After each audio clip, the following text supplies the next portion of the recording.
falar do tema amar ao próximo como a si mesmo, porque por felicidade ouvi uma intuição, uma voz amiga que me disse para seguir um certo caminho que o José disse, olha, gostei muito e foi muito bacana. Então eu vou tentar apresentar com a mesma paixão com que já falei na nossa casa num outro dia. E naquele dia eu comecei, porque estávamos também perto do Natal, e eu disse assim, estamos perto de uma época bastante fraterna, solidária, bonita, afetiva, e pensando no Mestre Jesus, que é o nosso guia, a nossa luz no planeta Terra, e agora irradiado aos outros planetas do nosso sistema solar, lembro, porque é uma coisa que me segue a vida já há muito tempo, que quem deve ser presenteado nesta altura do ano não deveríamos ser nós, não darmos prendas uns aos outros, mas sim presentear o aniversariante, que é Jesus Cristo. E então questiono-me sempre, acho que a mesa do jantar de Natal deve ser sempre pensada e voltada para o agradecer a Ele, a vinda dEle até nós, né, há 2000 anos, e permanecer conosco, como já estava antes, e permanecer ainda mais vivo depois da sua passagem entre os homens. Então pensei nessa questão da prenda. E pensei também, o que quereria Jesus de receber de prenda de aniversário? Um carro novo? Anéis de brilhantes ele não usa, de certeza absoluta, não é? Ou pode usar também.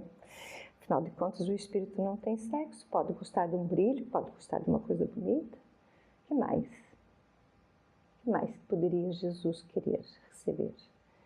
Nós sabemos que quando falecemos, que desencarnamos, deixamos o corpo de carne, não levamos nada. Tenhamos muito, tenhamos pouco. Não levamos rigorosamente nada. Então pensei que Jesus poderia querer algo um bocadinho mais sutil. Mas falando de Jesus no tempo em que viveu por 33 anos na carne, junto aos homens, ele nesta época foi muito tentado, foi muito provocado, porque ele falava coisas que os homens na altura não estavam habituados a ouvir. Mas certamente, como todos nós sabemos, nunca se enganou e nunca vacilou. Nem nunca incumpriu qualquer lei que houvesse entre os homens na altura, que era a lei mosaica, não é? As leis de Deus, ele também não as incumpriu. Por isso foi e é e sempre será a criatura mais perfeita que passou e vive entre nós. E tentado que ele foi e maltratado, nunca deixou de nos amar. E há uma passagem do Evangelho e do capítulo Amai ao próximo como a si mesmo, que diz o seguinte: os fariseus, ouvindo que ele fechara a boca aos saduceus, reuniram-se em grupo e um deles, a fim de pô-lo à prova, perguntou-lhe: Mestre, qual é o maior mandamento da lei? Ele respondeu: amarás o Senhor teu Deus de todo o teu coração, de toda a tua alma, de todo o teu entendimento. Esse é o maior e o primeiro mandamento. O segundo é semelhante a esse: amarás o teu próximo como a ti mesmo. E por fim disse ele que estes 2 mandamentos resumem toda a lei e os profetas. Ok. Temos aqui algumas questões relativamente a esta parábola. Haviam, naquele tempo, naquela região onde Jesus nasceu, 2 grandes correntes religiosas, os fariseus e os saduceus. Os saduceus não acreditavam na ressurreição, eu ia dizer reencarnação, na ressurreição. Os fariseus já acreditavam. Todavia, sonhavam com algo que não percebiam, não é? Não poderiam explicar como nós hoje explicamos o que é a ressurreição, o que é renascer, voltar a nascer. E, portanto, os saduceus e os fariseus eram os doutores da lei. Eram aqueles que naquele tempo não só controlavam todo o templo religioso da época, como controlavam o povo. O povo, sendo ele de uma corrente ou de outra, tinha normas e regras e rituais, digamos assim, que eram apropriados. Não sendo, como também diz noutra passagem, eram escarrados, não é? Eram desprezados, o raca, porque não cumpriam a lei mosaica.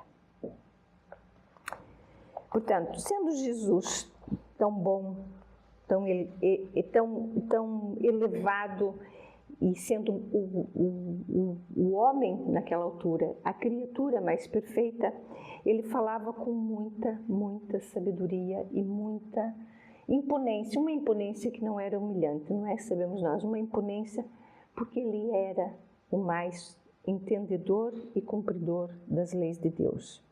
Portanto, ele tinha uma autoridade moral. Então, quando esta passagem ocorre, todos sabiam qual seria a resposta correta a esta questão. Qual é o maior mandamento? Todos sabiam qual era a resposta. E Jesus respondeu: amar a Deus sobre todas as coisas, certo? Mas, ao falar isto e tratarem-no por mestre, era uma grande hipocrisia, porque não viam nele nenhum doutor da lei, nem ele era ao menos fariseu, que era a maioria, a categoria, a maior parte religiosa, o maior número de elementos numa religião só, que eram os fariseus. Portanto, se ele não era fariseu e não era doutor da lei, foi tratado por mestre, para também ser provocado. Mas ele sabia disso. Mas, quando Jesus é tratado desta forma, ele também aproveita esta ocasião para não só mostrar a sua humildade, como ainda por cima traz uma nova informação para aqueles homens da época que repercute até hoje, não é? Questões como o perdão, o entendimento, a tolerância, a resiliência, não é? Do ouvir, não responder ao ser provocado, como ele fazia. E, portanto, ele veio tentar amaciar corações muito endurecidos. Mas os judeus tinham imensa dificuldade em perdoar, dificuldade em compreender os outros, dificuldade inclusivamente de fazer o bem, de fazer a caridade. E infelizmente, passado 2000 anos, ainda vemos como o povo judeu ainda apresenta as mesmas características. Nós temos uma faixa da terra a ser dizimada por conta de uma vingança, por conta de um ódio que ao fim destes milênios ainda não está sanado, não é? Ainda não está compreendido, não está amaciado, digamos assim, porque não há ali ainda sinais desta mudança íntima que Jesus vem ensinar, do amar ao próximo como a si mesmo. Porque viviam e ainda vivem da lei de talião, olho por olho, dente por dente. E Jesus, ao equiparar amar a Deus sobre todas as coisas e ao próximo como nós amamos a nós mesmos, chocou os homens da época e veio trazer muita desconfiança relativamente a essas suas palavras, não sendo ele doutor da lei e não sendo ele um fariseu. Então, Jesus vem exaltar o amor. Vem trazer aos homens a ideia de que Deus não é castigador.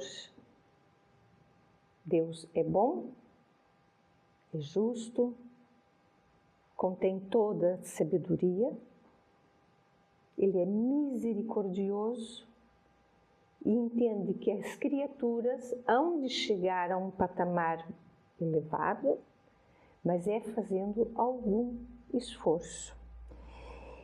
E isto mudou a história humana. Mas mesmo assim Jesus não foi compreendido e, como nós sabemos, teve que se sacrificar por todos nós. Este amor que Jesus falava é o amor que todos nós sabemos qual é? Nós temos ideia do que é o amor. E hoje, num mundo onde tem redes sociais, em que a gente vê quase na mesma hora o que acontece no mundo, nós vemos pessoas extremamente egoístas que matam em nome da vingança e do ódio. E vemos pessoas que vivem no meio da miséria, que vivem na dor, numa luta constante pela sobrevivência, mas que mesmo assim é solidário e caridoso. O que leva estas pessoas a serem tão diferentes? Que tipo de amor essas pessoas sentem? Muito certamente é aquele que se vinga e que mata porque odeia, terá um tipo de amor que não será o mais adequado. Ele ama os dele. E isso acho que todos nós fazemos. Nós também amamos os nossos. Eu amo meu marido, minhas filhas, meus pais que já faleceram, que foram criaturas maravilhosas, que eu só tenho que agradecer. Tenho amigos, tenho família alargada, amo a todos. Tenho amigos incríveis, que eu também adoro. Dá-me uma alegria enorme reencontrá-los, estar com eles, até beber um copo, não é? Como a gente diz, festejar, comemorar um aniversário, fazer uma patuscada, uma churrascada, uma caipirinha, essas coisas boas e gostosas que a gente também tem nesta vida, não é? Sem exagero. E isto é amor, eu gosto. Eu trabalho com crianças, não diretamente, não estou com as mesmas crianças todos os dias, mas todos os dias, ou quase todos os dias, conheço crianças novas. Quando eu consigo tocar o coração delas, para mim é uma alegria. Isto para mim é amor. Mas Jesus falava só deste tipo de amor? Ou falava de outro amor?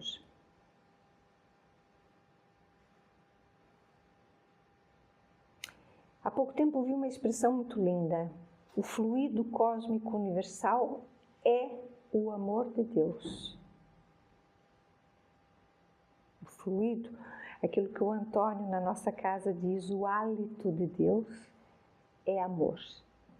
Então, este amor que a gente apega, diz o meu filho, o meu marido, a minha amiga, a minha mãe, o meu pai, a minha irmã, é um bocadinho limitador, porque eu estou a chamar de meu, estou a ser egoísta, às vezes até no bom sentido, mas estou a ser egoísta. Quando eu digo o amor, que não é aquele amor apegado, interesseiro, é aquele amor que simplesmente quer ver o outro bem, o outro estável, feliz por vezes, tranquilo, com aquele seu problema resolvido, já é outro tipo de amor. E haverá uma compreensão de amor ainda maior, Mas eu penso, falando na minha pessoa, que eu ainda não sou capaz de chegar lá, não é? Que foi este amor que os mais próximos de nós tiveram, Madre Teresa de Calcutá, Chico Xavier, Divaldo, que teve 600 filhos, não é? Chico, que secou tantas lágrimas, Madre Teresa, que curou tantas criaturas sofridas na Índia, a Irmã Dulce, tantas criaturas, não é? E o próprio Jesus, que ama sem fim. Este amor, eu ainda não cheguei lá. Hei de chegar, havemos todos de chegar, mas ainda não chegamos lá. Portanto, dentro desta filosofia do amor, e se Deus é misericordioso, e se Deus é único, nós somos todos irmãos. Estamos todos ligados. Não há ninguém que não seja da nossa família. Netanyahu, Hitler, Mussolini, Maduro, Putin, Zelensky, Trump, o moço que mora ali na esquina, o varredor de rua não sei de onde, o meu colega de trabalho, o meu vizinho. Pertencemos todos à mesma família. E se eu penso que na minha procura de melhoria, se eu penso que eu estou a lutar para ser melhor, então o meu irmão que nasceu na mesma fonte, tem o mesmo pai, tem a mesma genética, também está à procura de se aprimorar. E é nessa autoeducação, né, dos meus padrões, das minhas ideias, das minhas atitudes, do meu comportamento, o outro também tem, mais cedo ou mais tarde. Eu nesta vida posso estar a avançar um bocadinho mais rápido que na última, mas o meu vizinho ainda nem sequer tem muito interesse em saber como é que há de aprimorar o seu íntimo e melhorar a sua conduta. Portanto, daí as nossas diferenças. Eu, para ser o próximo de alguém e alguém ser o meu próximo, eu tenho que lembrar que as minhas lutas, ele também as tem. E aí surge a necessidade da tolerância, da compreensão, da paciência, compreensão, tolerância, no sentido de conseguirmos nos lapidarmos. Portanto, na nossa autoeducação, nós vamos fazer com que os nossos defeitos comecem a ser sanados de forma a nos purificarmos e ajudarmos o outro exatamente também conseguir a mesma coisa. Vamos lá ver. Nós fumamos, nós bebemos, nós temos sexo, que é uma coisa normal e natural na vida adulta, principalmente quando a gente ama, que é uma coisa bonita, não é?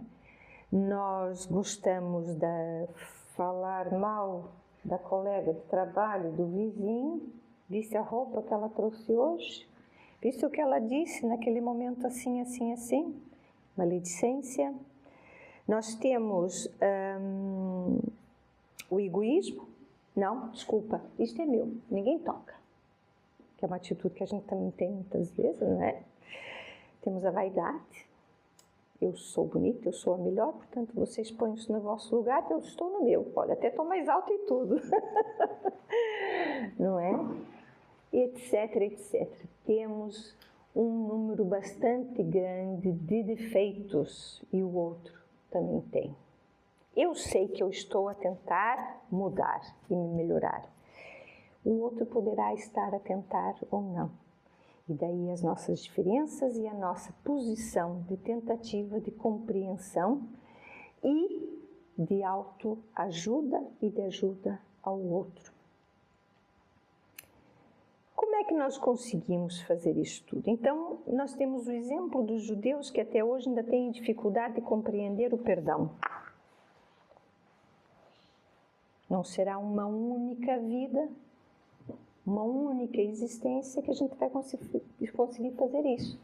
A minha mãe faleceu há poucos meses com 94 anos e meio. Ela ia a caminho dos 95. Mas nós sabemos que há criaturas que morrem em tenra idade, gente jovem falece precocemente, há muitos acidentes, há muita desgraça, há muitas doenças, há gente na guerra a morrer todos os dias. Não é só na Ucrânia, não é só com o Maduro, a África está cheia de problemas, o Brasil está cheio de problemas, há muita escravidão no mundo ainda. Não imaginamos, mas ainda há, como é que se chama? Auschwitz é há muitos campos de concentração no mundo, que a gente não faz ideia, em lugares remotos, pessoas que não podem falar mal do próprio governo, dos governantes e de modos vivendi do país. Portanto, nós temos ainda muita coisa para mudar. E isso só vai acontecer se cada um de nós começar a trabalhar esta autoeducação para criarmos uma sociedade cada vez mais equilibrada, mais educada no sentido de tudo, da educação, da saúde, da partilha, não é? Meu vizinho anda a pé, não tem carro. Eu vou praticamente quase no mesmo sentido que ele. Ó vizinho, eu vou para tal sítio todos os dias, até eu vejo andar na rua, quer boleia? Há algum lugar que eu possa deixar até um determinado caminho para si fique melhor? É uma pequenina mudança, é uma pequenina atitude. E a gente sabe desde sempre, né? Quem cedo madruga, Deus ajuda. E quem tem boa vontade, Deus ajuda também. Então, estas mudanças não vão acontecer num único dia, nem numa única vida, nem em 80 anos, nem morrendo com 94 anos de idade, nem com 100 anos. Há mudanças, mas não totalmente. E daí, como diz o Evangelho, a segunda palavra do alfabeto divino, que é a reencarnação, que é a oportunidade que todos nós temos de viver vidas e vidas, experiências, formas, não é? Porque já fomos muita coisa, hoje somos humanos, somos mais bonitos, mais completos, inteligentes, ou quase muito inteligentes, não sei. Às vezes acho que a gente perde muito tempo com coisas que não têm importância, mas também é um mundo moderno, estamos a crescer, estamos a aprender com isso tudo. E temos, então, que viver várias experiências em vários mundos. Não é? Aprendemos algumas coisas nesse planeta, nesse sistema solar, como podemos ir parar a outro lado muito distante daqui, que a gente nem sabe onde é que é, nem como existe, como sobrevive, mas vamos viver outras experiências com outros conhecimentos, sempre no sentido de crescer, evoluir, ir em direção a Deus. Deus não está lá, não é? É a forma de falar, Deus está cá dentro. A minha forma de ser e de estar, Deus sabe porque Ele está em nós e nós estamos com Ele. Portanto, temos que valorizar em nós sempre as nossas virtudes, as coisas boas que temos em nós e no outro, de forma a nos entreajudarmos. Mas esta é uma luta que o Evangelho diz que é individual. E do individual é que vai tornar o coletivo, mas é uma luta diária, nossa. Nós é que temos que pensar que moralmente nós temos que trabalhar em nós coisas que tem que transformar a miséria em alegria, em abundância, em bem-estar. Há de chegar o dia que esta mudança nossa vai trazer saúde para todos. Saúde, quando eu digo tratamento e e médicos e observação, sem necessidade de passar horas numa fila de espera, numa urgência a morrer pelo atendimento. Crianças que não vão mais precisar catar lixo, nem pedir esmolas, porque vão estar na escola. Vão haver escolas para toda a gente.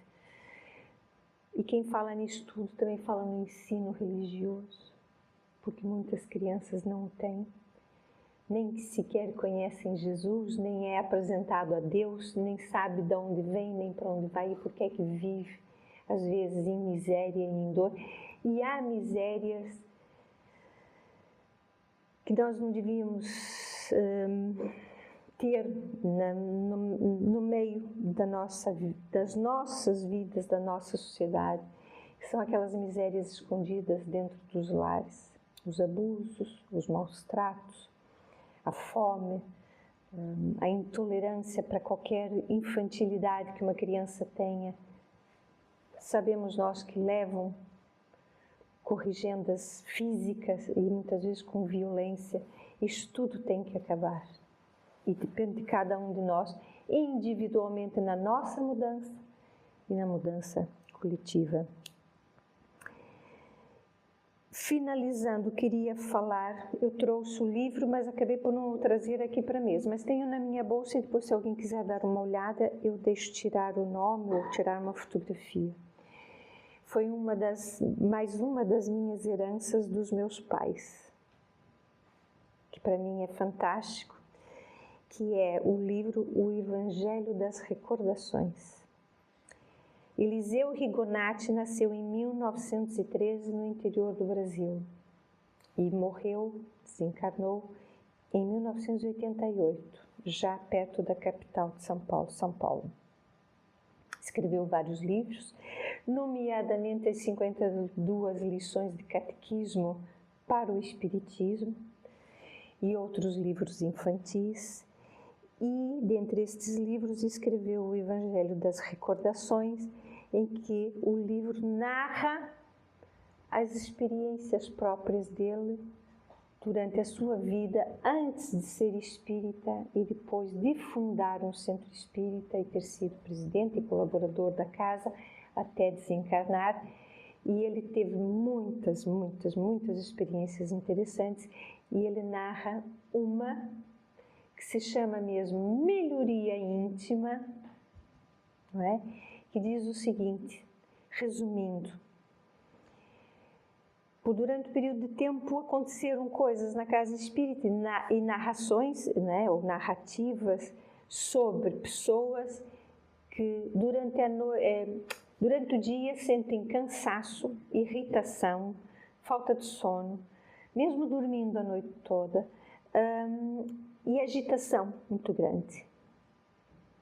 E então, a dada altura, vem um espírito num trabalho mediúnico e diz: estas pessoas, quando deitam na cama e adormecem, vão procurar aquilo que querem e naquilo que pensam durante o dia, na consciência do corpo.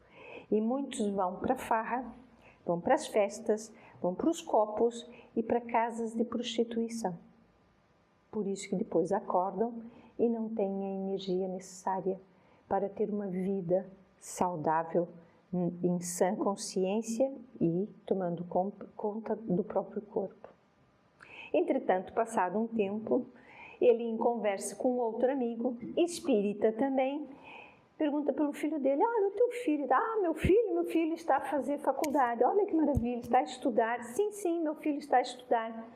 Então ele está a ter boas notas, está a ter sucesso, tá. Ele tem uma programação muito própria, muito dele. Sim, então conta lá, o meu filho estuda metodicamente todos os dias, X tempo. Aos fins de semana também estuda, mas não estuda assim muito, mas tem aquele horário adequado para os estudos.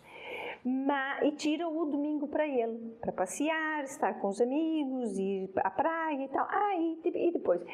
E depois ele faz assim, todas as noites, antes de deitar, ele pede a Jesus que o guia dele o leve a ter aulas durante a noite.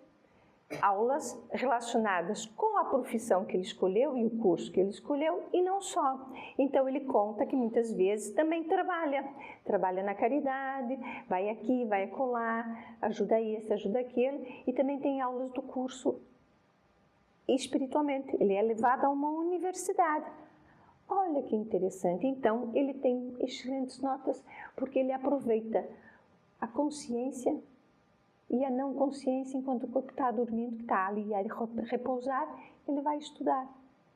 Então ele narra. Estas duas posturas, estas duas mentalidades divergem completamente. Porque nós podemos até levar uma vida relativamente normal e banal, mas não sabemos o que vai aqui dentro de cada um. Portanto, aquele que acha que a vida é só isto, provavelmente pode não conseguir mesmo descansar, porque tem a cabeça noutros sítios. Mas aquele que se autoeduca, aquele que sabe o que procura e o que pretende em termos espirituais e morais, também tem muito sucesso e sabe aonde ir.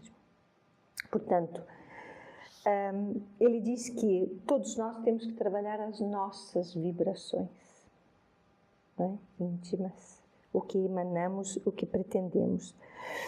E para terminar mesmo, eu vou buscar aqui uma ideia que ontem ouvi no nosso centro espírita, que tivemos ontem uma palestra muito interessante e muito bonita, que eu gostei muito, em que o colega e amigo e irmão disse o seguinte: Livro dos Espíritos, pergunta 886. Qual é o verdadeiro sentido da palavra caridade como entendia Jesus? O que Jesus entendia por caridade? E ele colocou assim, num painel também, não tão grande como esse, que este é fantástico, mas a nossa parede da SEC, bip, bip, bip, bip, bip, bip, e um coração a bater, bip, bip, bip, bip, e disse assim, que coisa mais estranha, mas o que será isso? Eu acho que nunca mais vou esquecer. BIP, B-I-P. B, benevolência para com todos. I, indulgência para com as imperfeições dos outros. E P, perdão das ofensas. Eu achei fantástico. Achei fantástico. Se calhar numa próxima vez que eu queira ficar danada com alguma coisa, eu vou lembrar. Bip, bip, bip, bip, bip. Respirar fundo e se calhar vou evitar uma nova situação ruim. Porque é isto mesmo. Então, aprenda que Jesus Cristo gostaria de ter, de certeza, é que todos nós fizéssemos o esforço para sermos cada vez melhores a nível pessoal, a nível humano, a nível intelectual e a nível moral. Que a nossa moral se eleve cada vez mais, sempre no sentido de que este amor que sentimos deixe de ser o amor apego, o amor que prende, o meu, não, nós. Vamos fazer por nós, por todos, e não só para mim e para os meus.